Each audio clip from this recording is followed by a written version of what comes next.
Graça e paz, irmãos. Eu quero gravar mais um vídeo a vocês para nós meditarmos um pouco nesse culto de domingo à noite.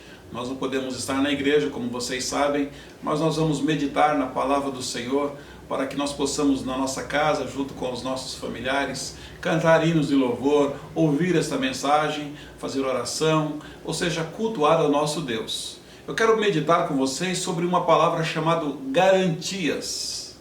Só quem pode nos dar garantias é o Senhor. O que significa garantias? Garantias significa a segurança de uma promessa. E só o Senhor pode nos dar plena garantia. Eu quero que você abra sua Bíblia lá na primeira epístola de João, capítulo 5, versículo 13, diz o seguinte, 13 e 14. Estas coisas vos escrevi, a fim de saberdes que tenhais vida eterna. E vós outros que credes em o nome do Filho de Deus, e esta é a confiança que temos para com Ele, que se pedirmos alguma coisa segundo a sua vontade, Ele nos ouve. Nós temos garantias com o Senhor. Meus amados, eu quero mostrar a vocês nesse momento como nós temos garantia de um viver pleno por intermédio da fé que nós temos no Senhor. A fé nos dá garantia, a fé é o firme fundamento das coisas que eu não vejo, mas daquilo que eu espero. Isso é garantia quando ela está firmada no Senhor. Esta garantia, ela nos dá a certeza de segurança na vida dos crentes. Você tem experimentado a garantia do Senhor? Quando nós sentimos que aquilo que Deus nos promete está garantido nas tuas mãos, está seguro nas suas mãos, nós não temos dúvida de que vai acontecer nas nossas vidas. A garantia do Senhor, primeira coisa que eu quero falar, ela nos dá plena salvação. Plena salvação em Deus. Versículo 13 diz isso, né? Eu escrevi para que vocês saibam que vocês têm vida eterna. Quem tem vida eterna? A Bíblia diz, aqueles que crêem no nome do Filho de Deus, aqueles que creem no Senhor Jesus Cristo. O que isto significa? Significa que é possível na nossa vida, nos dias de hoje, onde há tantas incertezas, vivemos dias de inseguranças, nós não temos certeza do amanhã, nós temos esperança, nós temos convicção de que Jesus nos garante um amanhã melhor, mas isso se for do teu querer. Então somente em Cristo, aqueles que acreditam nele, têm garantia. Eu quero meditar em alguns pontos desse texto. Primeira garantia que Deus dá para você, conforme eu já mencionei, garantia de vida eterna. Você tem certeza de vida eterna? A palavra de Deus nos dá algumas garantias. A primeira epístola de João foi escrita para que os crentes tivessem essa garantia da vida eterna. O versículo 13 já mencionou, então a vida eterna está no Filho. A vida eterna está em Jesus, pois quem tem o Filho tem a vida. Quem não tem o Filho de Deus, diz a Bíblia no versículo 11 e 12, que não tem o Filho, que não tem a vida, desculpa. E o versículo 11 diz, o testemunho é este, que Deus nos deu a vida eterna e essa vida está no Filho. É por isso que Paulo disse, aquele que está em Cristo, é um estado de permanência. Versículo 12 disse, aquele que tem o Filho tem a vida, tempo presente. Aquele que não tem o Filho de Deus não tem a vida. Ah, meus irmãos, nós precisamos viver com essa segurança. É tão difícil viver sem ter garantia, sem ter certeza, não é verdade? Então a vida eterna, conforme nós vimos aqui, está no Filho. Não existe vida eterna distante daquele que é a vida. Não tem garantia. Se você estiver uma vida distante do Senhor, como é que você vai poder ter essa certeza?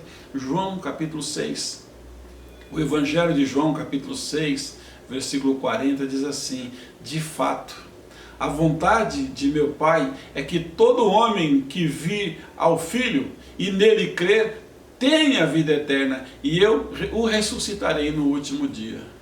É o que Deus quer para nós, nesse tempo presente. Meus irmãos, tenha vida aqueles que creem em Jesus Cristo, o Filho de Deus. Esses têm certeza de vida, são esses que podem dizer, ah, que vida que eu tenho. Eu estou aqui, não sou daqui, mas enquanto aqui estou, eu vivo feliz, eu vivo pleno. João 20, 31 diz assim, esses, porém, foram registrados para que creiais que Jesus é o Cristo, Filho de Deus, para que crendo vocês tenham vida em seu nome. Vida eterna que Deus nos deu para nós. Aí nós experimentamos a presença de Deus hoje, então nós sentimos o gozo celestial na nossa vida no tempo presente. Então, meus queridos, com essas palavras, João ressalta com segurança a salvação que nós podemos nos dias atuais ter. Dizer que nós temos a vida eterna, porque a Bíblia diz que Deus amou o mundo de tal maneira que deu seu Filho unigênito para que todo aquele que nele crê não pereça, mas tenha a vida eterna. E a Bíblia continua dizendo lá em João, 1 João 3,2, que a vida eterna é uma realidade para aqueles que creem. Ou seja, eu creio, é real em mim. Ou seja, eu vivo naquilo que creio. Então, ainda que somente se manifestará plenamente na glorificação, no ato da glorificação, eu creio hoje. Quando o que é corruptível, a Bíblia diz, se revestir da incorruptibilidade, quando a morte definitivamente ela for tragada pela vitória, aí eu verei o meu Redentor. Então, tudo que eu creio nesse tempo, eu vou viver na eternidade. Essa é a viva esperança. A esperança que a Igreja de Cristo tem, cujo fundamento é a ressurreição de Jesus dentre os mortos, conforme nós mencionamos no domingo de Páscoa. Segunda garantia que eu quero que você medite nesta noite, é a garantia de que as suas orações são respondidas. É uma certeza. Então nós temos também a segurança de que Deus nos ouve. Então nós estamos certos, meus irmãos, de que nossas petições são recebidas. Mas Ele não ouvirá porque determinamos alguma coisa sobre Ele ou porque nós queremos, muito pelo contrário. Segundo a Bíblia, se nós fizermos a sua vontade, a Bíblia diz que Ele nos ouve. Versículo 14 diz, essa é a confiança que nós temos para com Ele, que se nós pedirmos alguma coisa segundo a vontade dEle, é que Ele vai nos ouvir. Ou seja, Ele nos ouve por quê? Por causa da vontade dEle sobre nós.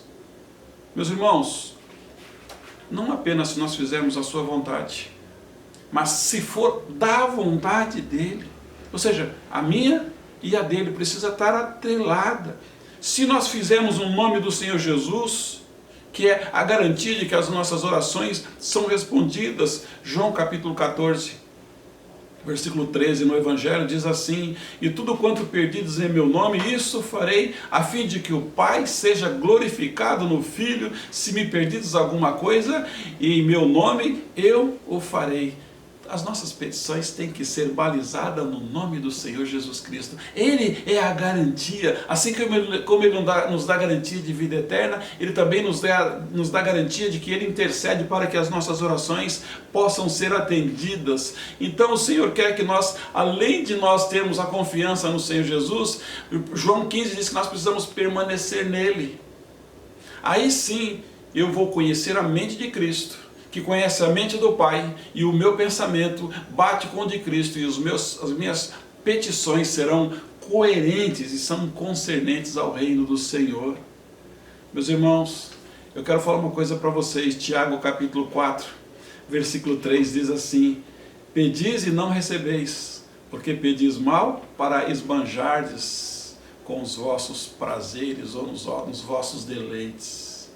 Vocês prestaram atenção o que a gente tem pedido para o Senhor nos últimos dias? Portanto, nós temos que pedir cientes sempre de que dependemos da vontade do Pai. Sim, pois o próprio Jesus assim ensinou lá em Mateus capítulo 6, versículo 10, né? Venha o teu reino, faça-se a tua vontade.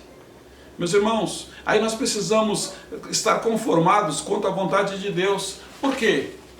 Porque essa é sempre boa, perfeita e agradável. Foi o que Paulo falou em Romanos 12, 1 e 2. Meus irmãos, na passagem de João, a vontade de Deus é que oremos pelos irmãos mais fracos, pedidos nobres, aqueles que estão em situação de risco espiritual. Você já imaginou quantas pessoas nesse domingo estão em situação de risco espiritual? Num tempo de apostasia, onde as pessoas estão abandonando, apostatando da fé. Quantas pessoas estão no risco, no limiar de cair dos laços do inimigo. Ao invés de falar mal dessas pessoas, nós devemos agir com amor, intercedendo, pedindo ao Senhor que eles o reencontrem o caminho de volta à vida ao Pai. É por isso que 1 João, lá no versículo 5, 17, diz o seguinte, meus irmãos: toda injustiça é pecado.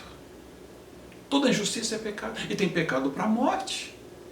Ah, meus irmãos, aquele não aceitar a ação do Espírito Santo, não acreditar na ação de Deus na nossa vida, isso é muito perigoso.